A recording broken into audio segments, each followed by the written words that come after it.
This is the Ielts listening test. You will hear a number of different recordings, and you will have to answer questions on what you hear. There will be time for you to read the instructions and questions, and you will have a chance to check your work. All the recordings will be played once only. The test is in 4 parts. At the end of the test, you will be given 10 minutes to transfer your answers to the answer sheet. Now turn to Part 1. Part 1. You will hear a man talking to a woman about hiring a car. First, you have some time to look at questions 1 to 5.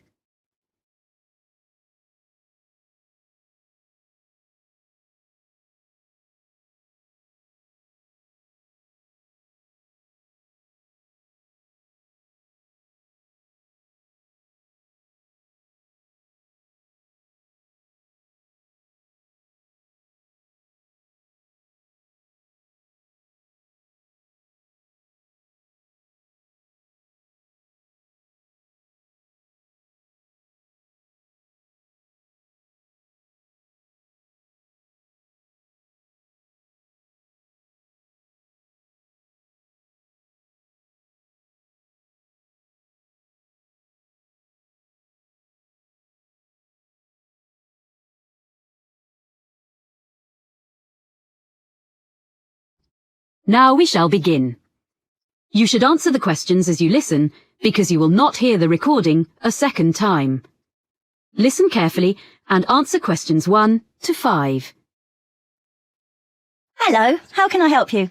Hi, I'm Carlton Mackay, and you booked me some flights recently to Australia, and some internal ones? Oh yes, Mr. Mackay. I remember you now, of course. Well, I find I'm going to need car hire while I'm in Sydney after all. I think you said you could recommend a good value company? Yes, that's right. Cost-wise cars. They're very good and don't charge lots of extras. They have 3 offices in the Sydney area, including 1 office right at the airport. So I'll just book it online? Yes, you can book online, but you should have their phone number too, just in case. Of course.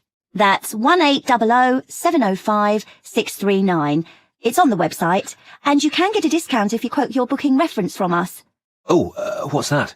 I mean the one you got from me when we booked your flights. I have it here. 743002. Oh, thanks. I guess I've got it at home, but I'll write it down again in case. A discount is good. So, where exactly is the office? I'll be coming to the domestic terminal from Melbourne. It's immediately outside the international terminal. Okay. And another thing I want to check is, will they be open when I arrive, or is it just office hours? Well, they open at 7:15 and close at 6:15 in the evening. So let's see. You're due to land at 6:10. By the time you've collected your bags and so on, which will take a little while, they won't be open. But if you arrange it in advance, they can wait for you. You do have to pay an extra $30 for that, though. Okay. Well, I'm staying near the airport the first night, so I could go back in the morning and save a day's hire? Yes, that'd be better. That'd save you about $50. Do you know what kind of cars they have? Quite a variety, I think. The best value should be under $60 a day, with luck. That would be the Echo, I guess. Sorry? ECHO. Like when your voice bounces back? Before you hear the rest of the conversation, you have some time to look at questions 6 to 10.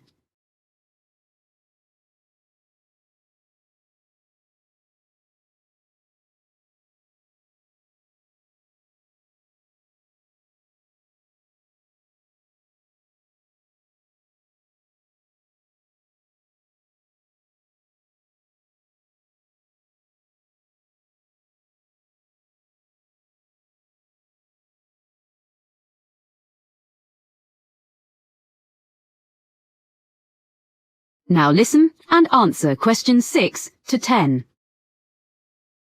I suppose I have to book online before I leave? That's the best way. They won't deduct any charges until you finish with the car, but they do need your credit card number when you book, and of course they'll want to see your driving licence when you collect. How long will you need it? I'm in Sydney for 7 days. I'll only actually need to use it on 3 or 4 of those days, I hope, but I'll keep it for the whole week. I guess it's going to be a few $100s. Can you suggest anything I can do to keep the cost down? Oh, you get quite a big discount if you do less than 1,000 kilometres in the week. Oh, that's good. I don't suppose I will be driving that far, actually. But, oh yes, the other thing I should mention is the insurance. It's included in the price. Oh, that is good value then. Yes, but what you must remember is that it doesn't cover anything except the car, so you must be careful not to leave anything at all in it when you park, because your luggage isn't insured, even if it's out of sight, locked in the boot. Yeah, well, I think my travel policy will cover that, actually. Good. Okay, and can I return the car outside office hours? My flight home is very early in the morning. Can I put the keys through the door or something? There's a secure box just outside the office on the pavement. You just drop the keys in there. Oh, good. And one other thing, you should remember to buy petrol before you leave it. If you don't drop the car back with a full tank, you get charged to fill it. I recommend you go to a supermarket before you go out to the airport. Thanks for the tip. Not at all. Do call in again if there's anything else I can help with. I will. Many thanks.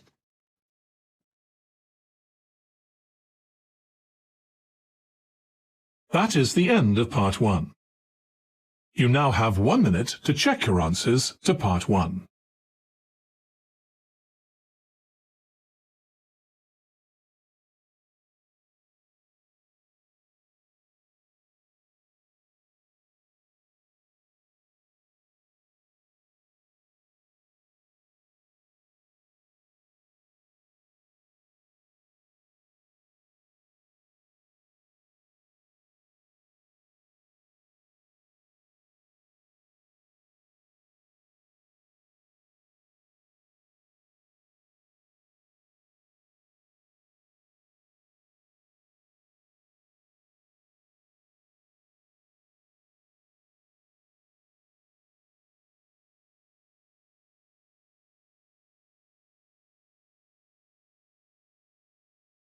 Part 2. You will hear a speaker from the hotel industry addressing a group of young people about careers with her firm. First, you have some time to look at questions 11 to 15.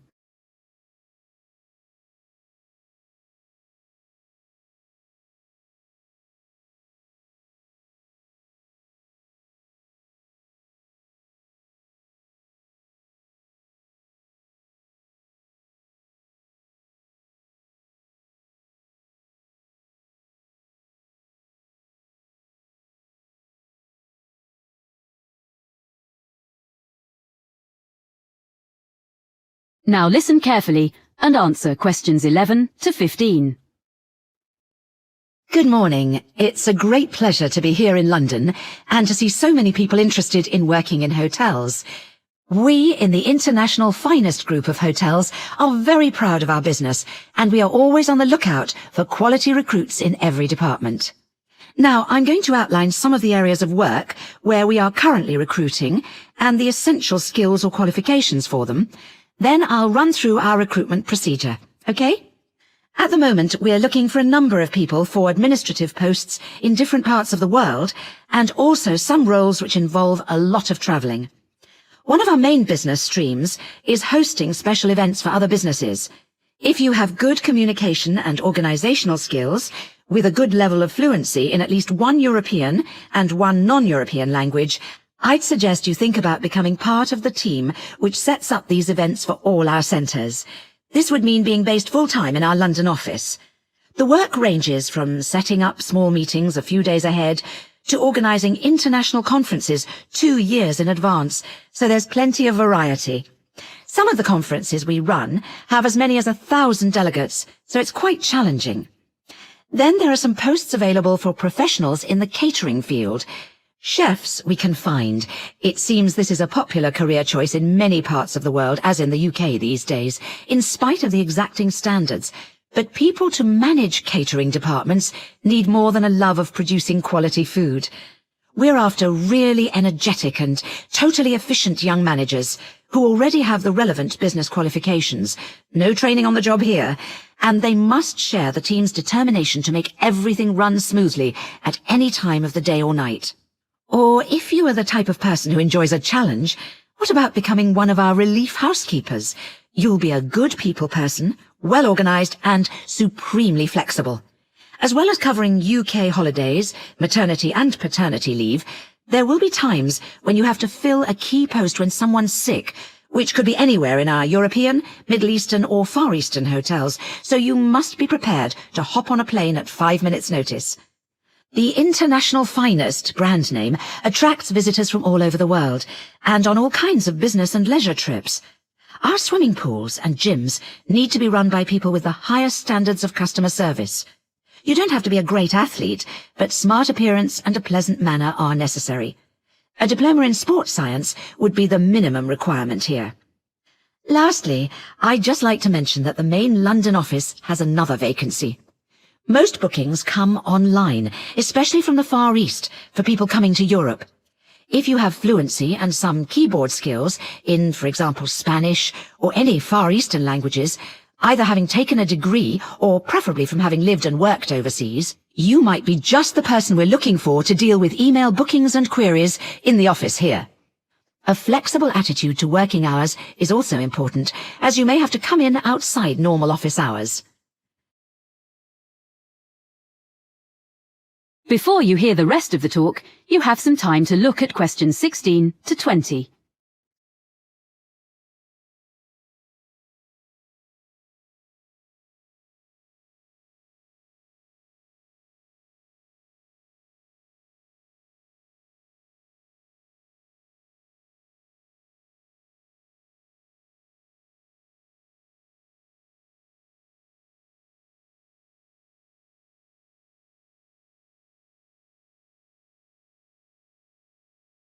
Now listen and answer questions 16 to 20. So that's an overview of the kind of jobs. Now, how to get them. First of all, provided you have a UK work permit, you can go online and register an interest in working for us. By return, you'll receive a unique applicant's code, which is your personal identification number and which we'll use in all communications. Along with that, you get access to the Human Resources website, where you should make sure you understand the legal terms and conditions which apply to all our employees. That's also where you can then download the application form, fill it in, and send it back along with your CV. You'll know within 48 hours whether you're being considered, as you get an automated response. Sorry if it's a bit impersonal, but at least it's quick. Hopefully, if we like the sound of you, there will be in that automated response a list of times for an initial interview, which will take place by telephone during the following week. You confirm by email which of the time slots will suit you. Provided the interview is satisfactory, at that point we'll ask for any evidence of qualifications required, which might be your degree or diploma certificate or so on, which you have to send certified copies of, and we contact your referees. The last thing you have to do is you come along and have a look round the International Finest Group head office, get to know some of our team in human resources face-to-face, and participate in a one-day recruitment seminar, which involves a number of group and individual activities, along with other potential employees. Then, with luck, we'll offer you a job. So I hope you like the sound of joining our organisation.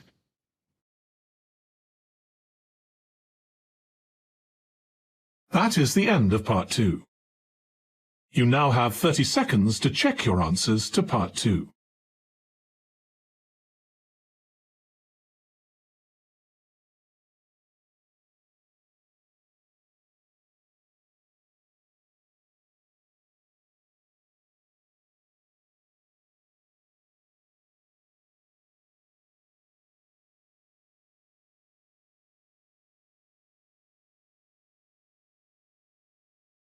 Part 3.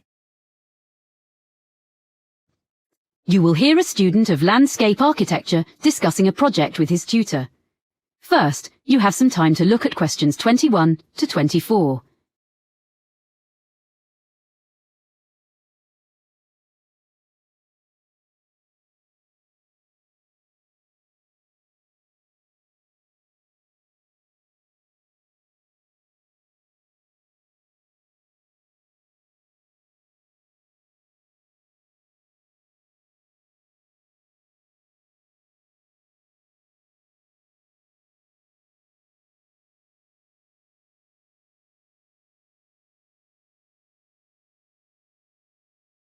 Now listen carefully and answer questions 21 to 24. So, let's hear what you're doing for your next project. I've decided to design a roof garden for a supermarket. I've been looking at some on the web, and I think that a garden on top of a building is the up-and-coming thing. Okay. So you've done a bit of reading already? Mm-hmm. What benefits would there be for the client? Why do you think a supermarket chain would be willing to meet the expense of construction? You do realize that would be the first thing they raise. Yes, I know. But I'd explain that in spite of the initially high expense, they would save that much in approximately 5 years. Well, I'd have to do sums. I mean, calculate specifically. Yes. How would the saving come about?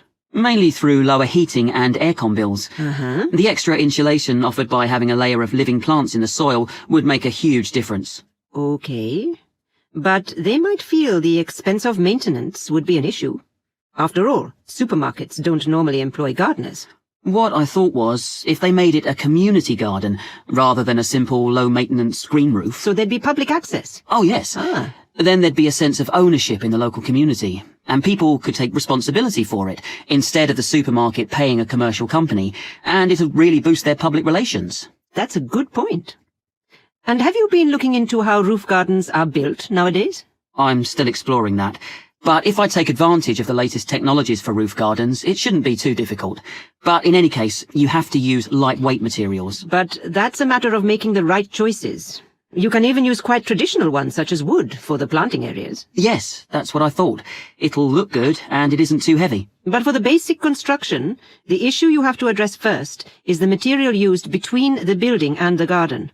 You mean the barrier fabric, which ensures there's no chance of rainwater leaking down into the building? Yes.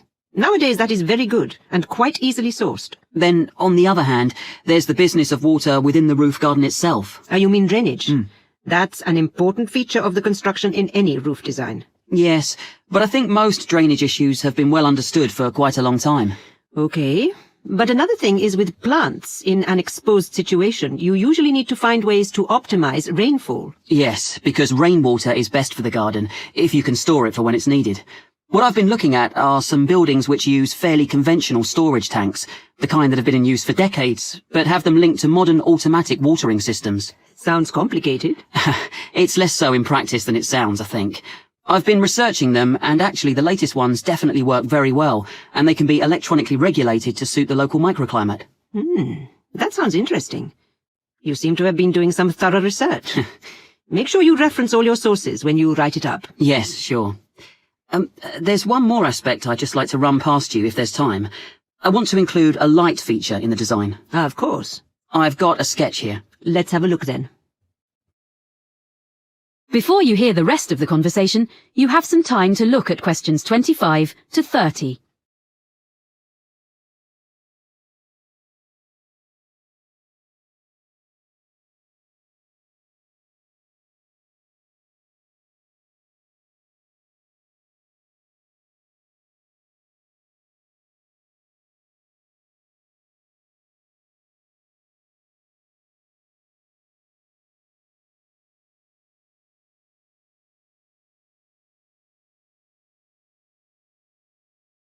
Now listen and answer questions 25 to 30. Well, I was really impressed by something I saw on a roof in Cornwall, and I'd like to design something similar. You have an area of planting, and I'm thinking of installing this lighting in an area filled with low-growing evergreen shrubs. You'd have to have lights and things well away from anywhere children might be. But I can see this could be very effective, if a bit complicated. How would it work? On this drawing, this is a section view. You have this low wall on the right. Yes, that's it. This is just one element, and these areas would be repeated all round the planted area. I think this will probably be a wooden wall, using reclaimed timbers, with an angled ceramic top surface.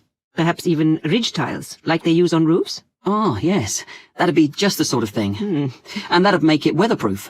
And then the heavy-duty electric wiring comes up through the floor just outside the planted area and into the wall. Then it's brought through to a projector low in the side of the wall, and that sends a beam of light along the fibre optic cable. So there's no electricity in the actual lights? The fibre optic goes across the surface of the soil in the planting area. Yes, that's the beauty of it. The shrubs will soon grow to cover it up, of course. And then the cable goes past a wooden post, which is between the shrubs and can be a support for them as they grow bigger, and then runs up into each element of the installation. So the light beam is carried up to the top of each element and illuminates a kind of conical glass cap? I see. Is that the bit which would glow in the dark? Yes. And what's the cap supported on? Is it a wall? No, it's a slender acrylic rod, like the stem of a flower or mushroom, which the cable runs up inside of. Well, I'll be interested to see the final drawings. Oh, thank you. I'm looking forward to putting it all together. That is the end of Part 3. You now have 30 seconds to check your answers to Part 3.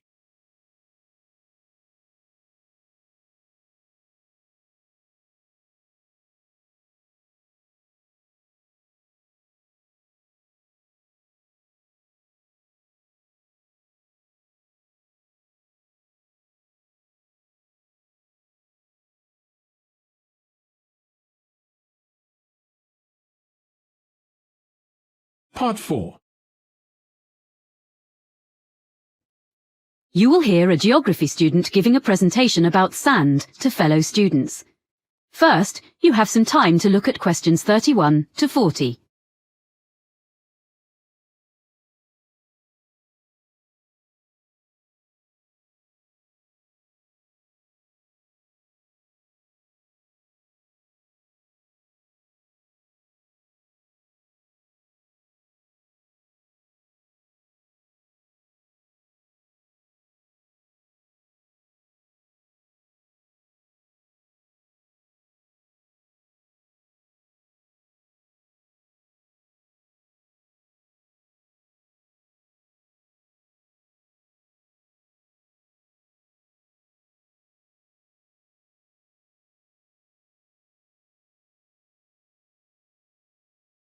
Now listen carefully and answer questions 31 to 40. First, I would like to tell you how the Argus computerized photography system has helped marine researchers. Then I shall talk a bit about sand collecting. Well, Argus is the system Dr. Rob Holman developed when he was working at a research pier on the coast of North Carolina about 20 years ago. This pier stretches out over the water, and it's the longest research pier in the world, with an observation tower on the end of it. The researchers there make precise measurements of how the sand moves about under the waves. This research is critical to the study of beach erosion in places where the coastline is being worn away. The Argus system helps to solve the difficulties encountered by these researchers. The system correlates the data from under the water with what Dr. Holman gets from his fixed camera, which is mounted above the water on the pier and uses time-lapse photography. Some of Dr. Holman's results have changed the way people understand how sand moves. To quote S. Jeffries Williams, a coastal geologist with the United States Geological Survey, the system is a critical piece of new technology, and the Argus system allows us to quantify and document visually the changes to the coast on a variety of different time frames. A lot of these take place when there is a storm, or at other times when it is difficult to have people out on the beach making observations and taking measurements. Up to now, Argus installations have been installed in places in Oregon, California, Hawaii, England, the Netherlands, Australia, New Zealand, Spain, Italy, and Brazil, as well as in North Carolina. Now, I'd like to introduce Dr. Holman's sand collection. He started collecting sand in the 1980s, and he still collects it now, even though he has around 1,000 samples.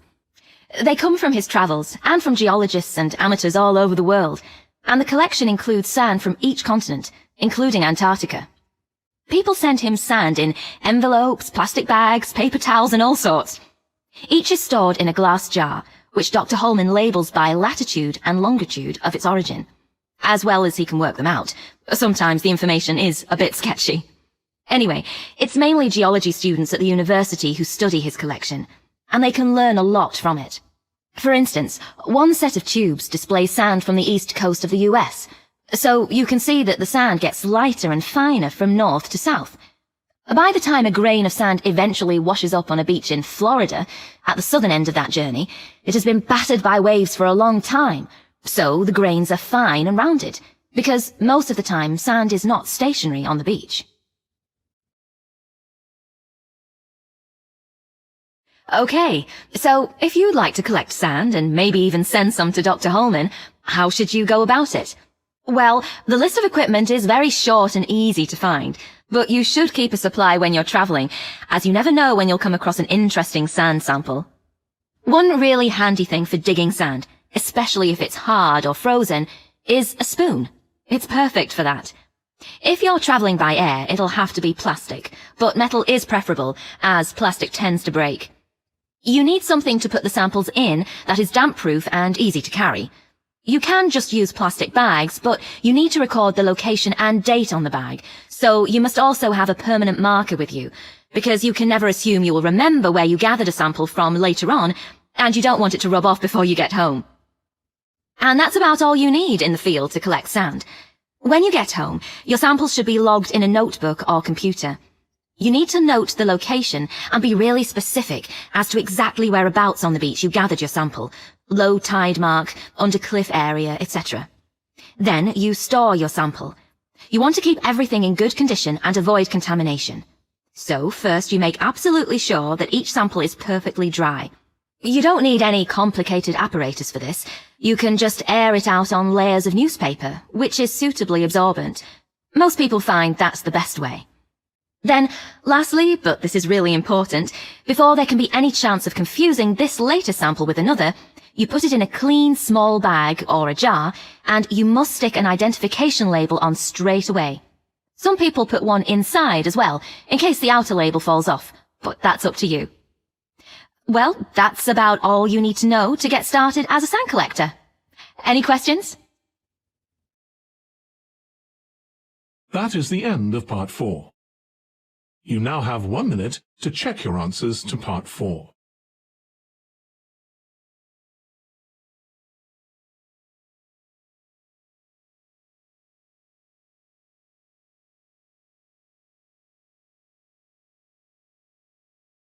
That is the end of the listening test.